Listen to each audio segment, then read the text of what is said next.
Sejam bem-vindos ao Desbravador do Conhecimento. Meu nome é Jéssica Garcia e o tema de hoje será sobre os povos pré-colombianos. Esse vídeo será dividido em 3 etapas, porque a quantidade de material é muito grande. Então, o primeiro vídeo será sobre os povos astecas. O termo asteca vem de Aztlán, que significa um lugar ao norte, que seria o local de origem desses povos. Aonde ao norte, ninguém sabe. Os povos astecas, eles vagavam pelo deserto em busca de um lugar para fixar sua morada. Eles tinham uma profecia consigo sobre esse local. E, de fato, quando eles visualizassem esse local, eles saberiam devido a essa profecia. Essa profecia se tratava da seguinte maneira: eles avistariam um lago, dentro desse lago haveria um cacto, em cima desse cacto uma águia, e essa águia estaria mastigando uma cobra. De fato, isso ocorreu. Inclusive, é a bandeira do México. Esse lago, ele era chamado como Texcoco, e essa cidade que foi fundada foi a famosíssima Tenochtitlan. Foi construída em 1325 a partir de várias ilhas artificiais. Várias cidades já haviam existido no México, como Teotihuacan, que eles acreditavam que seria o berço do Sol. Inclusive lá é onde ainda existe hoje a Pirâmide do Sol e a Pirâmide da Lua. No começo da ascensão asteca, a cidade ela estava quase que em ruínas. O primeiro governante dos astecas foi o Acamapitipli. Ele reinou por 19 anos. A princípio, os astecas, eles eram súditos dos tepanecas, que era outro povo ali que dominava a região, mais forte do que os astecas a princípio. Em 1428 é formada a Tríplice Aliança entre Tenochtitlan, Texcoco e Tlacopan, que se uniram para derrubar os tepanecas do poder. Tenochtitlan se tornou a cidade central do império pelo imperador Itzcoatl, e a partir daí começou a expansão e outros povos foram dominados. De fato, Tenochtitlan foi erguida acima de um lago. Esse lago foi drenado pelos espanhóis e aterrado assim que houve a colonização, devido à expansão populacional. E atualmente o México sofre com isso até hoje, por causa dessa drenagem, desse aterramento, porque o solo ele ficou tão sensível que a pressão está fazendo a cidade afundar. Então, assim, a cidade, ela afunda de 8 a 20 centímetros ao ano. Se você tiver curiosidade, quiser entrar no Google Earth, você vai verificar que tem imagens, assim, de prédios totalmente desnivelados. É um pouco assustador. Na época dos astecas, esse lago ele era repleto de chinampas. O que eram chinampas? Eram ilhazinhas artificiais que eram construídas para plantação. Essas chinampas eram feitas em camadas. A primeira camada era galhos, que eles colocavam cruzados. Eles recolhiam a lama do fundo do lago, jogavam em cima desses galhos, fazendo camadas. Feito isso, eles recolhiam fezes humanas e fezes de animais e jogavam por cima para servir como adubo para a plantação. Então, assim, é um método de plantação que você não vê em lugar nenhum. Então, eles conseguiram, a partir do lago, a sua subsistência. Os espanhóis chegaram em 1519, eles dominavam grande parte do México. Sua língua e sua religião, ela foi imposta desde o Atlântico até o Pacífico e nas regiões áridas setentrionais da Guatemala. A capital do Império Azteca, que fica onde hoje é o atual México, ela tinha em torno de 200 mil habitantes. Em 1519, quando os espanhóis chegaram a Tenochtitlan, estima-se que tinha em torno de 2 a 5 milhões de habitantes. Então, assim, eles tinham muita gente. Era um império muito grande. Os astecas eram um povo guerreiro. Eles conseguiam o seu poder através da guerra. Guerra essa que eles conseguiam espólios e escravos. Inclusive, foi assim que eles dominaram outro povo guerreiro da época, que é os toltecas.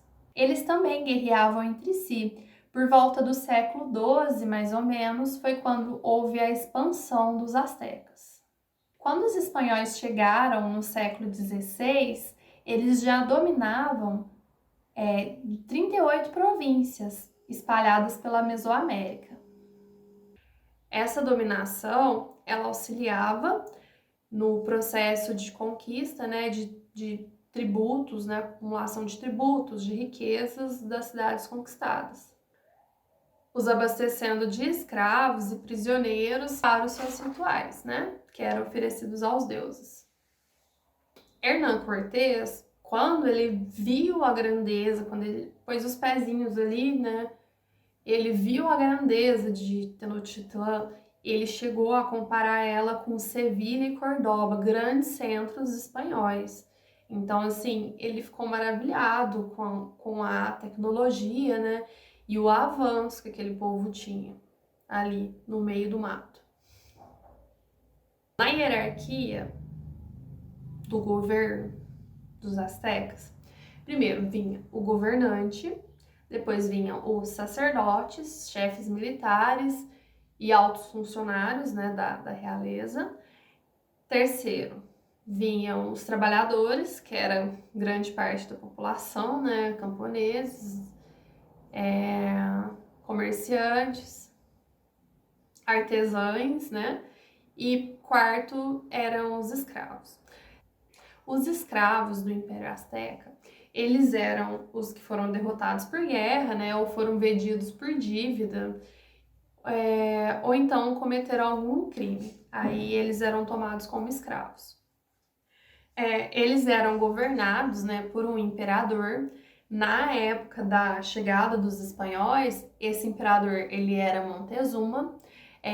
O imperador, no caso, para os astecas, ele era visto além de uma figura política, né, uma figura de governo, ele era visto também como uma figura de santidade, né, ele era visto como um deus, e inclusive essa forma de governo, né, ela é denominada como teocracia, né, teo, Deus, cracia, poder, então poder de Deus, ele tinha ambos os poderes. Esse soberano, ele era escolhido mediante um conselho. Esse conselho acreditava-se que era baseado na inspiração divina, que investiria o poder da divindade ao imperador. Esse imperador, ele tinha que passar por alguns ritos, né, e devoções às divindades. Uma das suas maiores obrigações era com o seu povo, que era a proteção do povo. Nas fronteiras eram colocadas guarnições, né, dos astecas para afastar os povos insubmissos. Inclusive, em cada província havia um funcionário, né, imperial que era incabido de recolher impostos, tributos, né, para ter uma forma de controle ali. E esses funcionários do império, ele era assistido por escribas, né, que iam fazendo as anotações deles ali, em relação àquilo que estava sendo recolhido, né, do povo. Tudo que era recolhido agora iria fazer parte do Tesouro Imperial. Os serviços militares e os trabalhos coletivos, eles eram impostos ao homem comum. Na vida militar, poderia sim existir uma ascensão. Essa ascensão se dava por méritos, né, conseguidos em batalha. Haviam também outras funções, né, nessa sociedade, carpinteiro, distribuição de água, tecelagem, cerâmica e metalurgia. O Império Azteca, ele tinha uma estrutura bem complexa assim para a época. Ele tinha pontes, tinha estradas, tinha os dutos de água, né, canais de irrigação coisas que o homem que se via como moderno, né, como evoluído, né, o povo europeu, ainda nem tinha em alguns lugares, né? Os astecas, eles praticavam agricultura, né? Inclusive, eles cultivavam o cacau. O cacau, eles faziam uma bebida, né? Que é muito próxima do que a gente conhece hoje como chocolate. Inclusive, quando os europeus tiveram contato com essa bebida e eles a levaram, né, para a Europa, e isso foi visto como um artigo de luxo pelo povo de lá. Eles também cultivavam feijão, abacaxi, batata doce e milho. Desenvolveram técnicas agrícolas, né, de drenagem, irrigação. Tinham as ilhas artificiais, né, as tinampas, que eles cultivavam hortaliças. Eles utilizavam a semente de cacau como uma espécie de moeda entre o comércio asteca. Seus comerciantes e suas caravanas, eles percorriam todo o país. A cultura deles, um aspecto cultural, o artesanato, a arquitetura, a matemática, a astronomia, principalmente a astronomia para a parte religiosa. Técnicas de metalurgia, grande parte com metais preciosos. O ouro não tinha o mesmo valor como para os europeus, ele não era visto assim como algo de valor, ele era mais utilizado como um mero enfeite. Eles confeccionavam brincos, objetos de cabelo, objetos de ouro e prata. Confecção de tecidos, máscaras, facas, machados e peças de cerâmica. Eles tinham um calendário preciso do ano solar. Esse calendário ele tinha 365 dias, porém, ao contrário do nosso, que é dividido em 12 meses, o calendário asteca ele era dividido em 18 meses. E depois disso, né, eles tinham o calendário religioso deles. A visão de mundo asteca, eles acreditavam em ciclos. Então, de 52 e 52 anos, um ciclo terminava e outro ciclo começava. No final de cada ciclo, eles acreditavam que um deus retornaria. Eles tinham uma escrita baseada em desenhos e símbolos, né? Eles tinham um alto domínio sobre a matemática e a astronomia, construíam templos enormes em formato de pirâmides, que era ali para a função religiosa, né, para os sacrifícios deles. Era uma religião politeísta, por exemplo, eles acreditavam no Deus Sol, no Deus Lua, e a religião deles era muito ligada à natureza. Por exemplo, eles acreditavam que para ter esse controle, eles tinham que estar fazendo os rituais, né, os sacrifícios deles para ter esse controle sobre a natureza. Eles acreditavam que era um povo escolhido pelo Deus Sol e eram destinados a conquistar outros povos. Eles faziam templos em formato de pirâmides para os seus deuses, né, para efetuar os sacrifícios ali. O sacerdote, ele estudava os movimentos dos astros, ele tinha um controle sobre as estações do ano, sobre os movimentos celestes, eclipses. O culto mexica, ele era astral. O seu panteão de deuses ele tinha uma ligação estreita com os astros. Eles acreditavam que os fenômenos da natureza estavam submetidos a eles. O culto tinha um papel primordial na vida daquele povo e suas divindades eram organizadas em volta dele. Na vida ritual deles, né, destaca-se o sacrifício humano em altares. Existem alguns mitos e sacrifícios desse povo muito interessantes. Por exemplo, os espanhóis acreditavam que seus deuses regressariam pelo mar. Inclusive, quando os espanhóis vieram e os astecas tiveram seu primeiro contato com eles foram muito bem recebidos, porque eles acreditavam que seriam seus deuses em regresso. Tem um mito muito interessante acerca do deus Tezcatlipoca, que diz que ele havia se sacrificado, né, derramado seu sangue para que a terra pudesse existir. Então, deste modo, Os cidadãos astecas, eles faziam sacrifícios humanos, derramando seu sangue, né, nos altares, para que a terra continuasse a existir. Eram sacrificados, geralmente, prisioneiros de guerra no topo da pirâmide. Inclusive, um sacrifício bem comum era ao deus da guerra Huitzilopochtli, onde 4 sacerdotes pegavam a vítima e a deitavam sobre uma pedra. Esse sacrificado tinha o seu peito aberto, eles arrancavam o coração ainda batendo do peito do sacrificado, e esse coração ele era deposto a uma pedra de um altar em honra de Huitzilopochtli.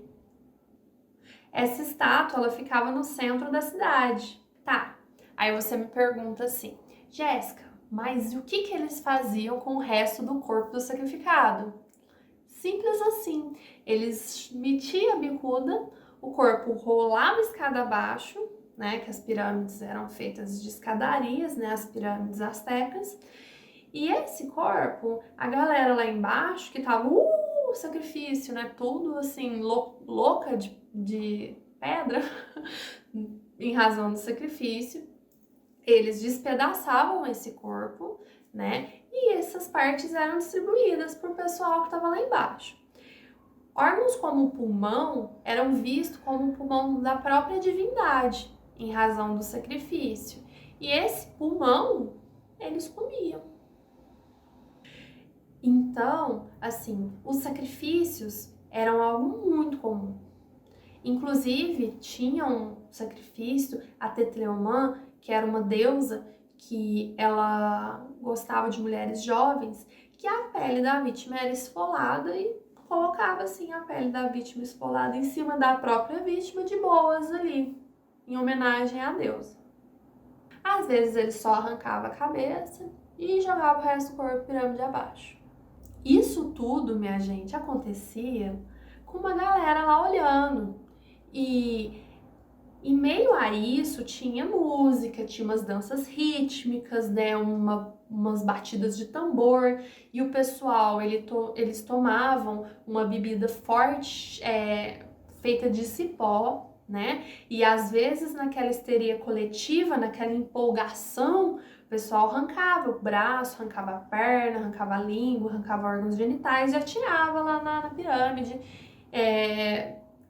também em busca de bênçãos, ou, toma um pedacinho de mim aí também pro sacrifício, e coisa do tipo. Vai saber o que passava na cabeça. Tinha um deus da chuva e das plantações, que ele chamava Tlaloc, né? E crianças eram afogadas chorando por esse deus. Aí eles efetuavam esse sacrifício e acreditavam que o deus lhe estaria chuva, né? Para as plantações. Os astecas, eles gostavam de sacrificar crianças em razão da visão de pureza que eles tinham em torno da criança. Inclusive, tem uma lenda que fala que a lua, ela tinha o lábio partido. E então, o tipo de criança favorito deles para sacrifício eram as crianças com lábio leporino, porque eles acreditavam que a lua, em busca do seu lábio partido, ela abocanhou um pedaço do lábio da criança. Então, eles ofereciam a criança para a lua. Os sacrifícios, eles eram muito bem vistos por esse povo e celebrados, né? Tinha festividades em torno dos sacrifícios. Um dos ritos mais importantes do povo asteca foi o ritual do Fogo Novo. Ele ocorria de 52 em 52 anos, onde em Huixacatecatl, próximo ao México, no cimo da colina, eles acendiam o fogo, né? Enquanto isso, nas casas o pessoal apagava o fogo e quebrava a louça. Esse ritual ele ocorria de 52 em 52 anos, quando encerrava o ciclo do calendário deles. No ano de Huixacatecatl, os sacerdotes eles observavam as Pleiades, que é um grupo de estrelas que ficam na constelação de Touro, que era facilmente vista a olho nu. Um prisioneiro ele era sacrificado por um sacerdote em seguida. Ele tinha em seu peito pressionado um bastão em chamas, chamado Tecuautli. Logo em seguida, o fogo era reaceso, vários mensageiros eram enviados com a boa nova, portando fogo até a capital. Assim, nas casas eram renovadas-se a louça e reaceso o fogo. E meio uma grande festa, uma alegria, né? E dava-se início a um novo ciclo de 52 anos. É como se fosse o nosso ano novo, só que porém o deles era a cada 52 anos. Uma curiosidade muito interessante é que eles acreditavam que os guerreiros que morriam lutando, eles alcançavam o paraíso. E como afinal de contas ocorreu esse encontro com os espanhóis? Por coincidência, ele ocorreu num desses finais de ciclos de 52 anos. Hernán Cortés veio e, na época, o imperador Montezuma acreditou que ele era o deus deles regressando dos mares. Montezuma recebeu Hernán Cortés com um imenso banquete, lhe ofereceu flores do seu próprio jardim e lhe deu ouro. Um dos choques culturais maiores também, além dessa questão do mito, né, do Deus regressando, eles nunca tinham visto um cavalo. E eles viram um homem lá, Hernán Cortés, descendo do navio lá, montadinho no cavalo. Em 1519, então, se iniciou esse conflito, né, entre os astecas e os espanhóis, que só teve fim em 1521. De início, os astecas eles até conseguiram resistir às investidas dos espanhóis. Porém, teve um cerco em Tenochtitlan. Depois desse cerco, aí não teve jeito. Além disso, quando os espanhóis desceram de seus navios, colocaram seus pezitos ali naquela areinha bonitinha, né, daquela região, eles não trouxeram apenas consigo a guerra, a fome de money, eles trouxeram consigo várias doenças. Então, assim, com eles veio varíola, entre outras coisas, e isso dizimou os povos astecas. Hernán Cortés, ele era um cara, assim, estrategista, inteligente, tinha uma lábia desgramada.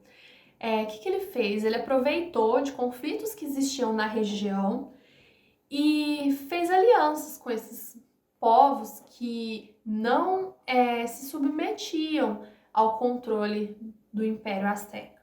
Por exemplo, os Tlaxcaltecas, que era um povo que nunca se submeteu aos astecas desde o começo.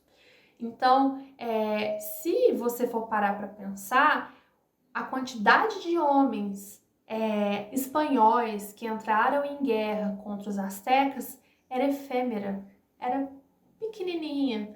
A maior parte dos homens que entraram em guerra eram tlaxcaltecas ou outros povos ali que não se submetiam ao controle do Império Azteca. Em 1519, então, Montezuma, né, o imperador de Tenochtitlan, ele recebeu assim o Hernán Cortés de braços abertos. Ele submeteu aos pedidos que o Hernán Cortés fez a ele. Por exemplo, ele pediu que fosse cessado os rituais de sacrifício. Ele cessou os rituais de sacrifícios. Ele até se propôs a se batizar ao catolicismo, né? Em razão de pedido de Hernãzito Cortezito. Inclusive, ele substituiu as imagens dos seus deuses nos templos por imagens católicas.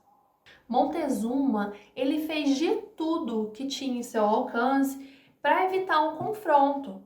Inclusive, ele acreditava que a cidade, né, de Tenochtitlan era uma cidade sagrada. Então, assim, ele fez de tudo para evitar o derramamento de sangue ali na cidade dele. Por isso que ele se submeteu também a esses pedidos de Hernán Cortés. Templos e imagens astecas foram destruídos, tesouros foram roubados e houve uma grande perda de homens de ambos os lados. E tudo teve início pelo lado dos espanhóis, é claro. Por mais que Montezuma tentou manter a paz entre eles. Montezuma, ele foi capturado e feito prisioneiro por Hernán Cortés. Nesse ponto da história, os astecas já não queriam saber dele. Eles acreditavam que o seu líder os havia traído. E a morte de Montezuma ainda não é muito clara. Tem duas versões dela. Uma narra o acontecimento como Montezuma ter sido acertado por uma pedrada na cabeça por um soldado do seu próprio exército e, em razão desse ferimento, ele morreu dias depois.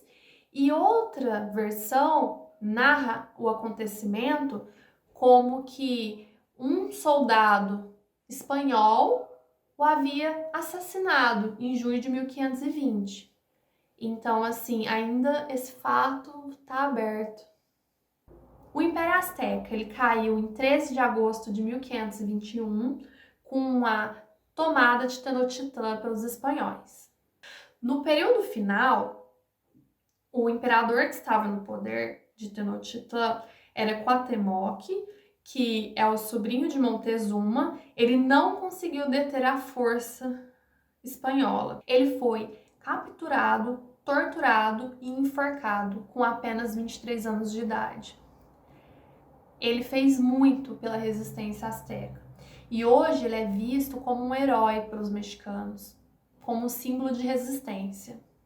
Agradeço a vocês que me acompanharam até aqui, espero que tenham gostado do vídeo, curtem, se inscrevam e o feedback de vocês, positivo ou negativo, sempre vai ser muito bem-vindo. Então comentem, em breve teremos mais vídeos e até a próxima!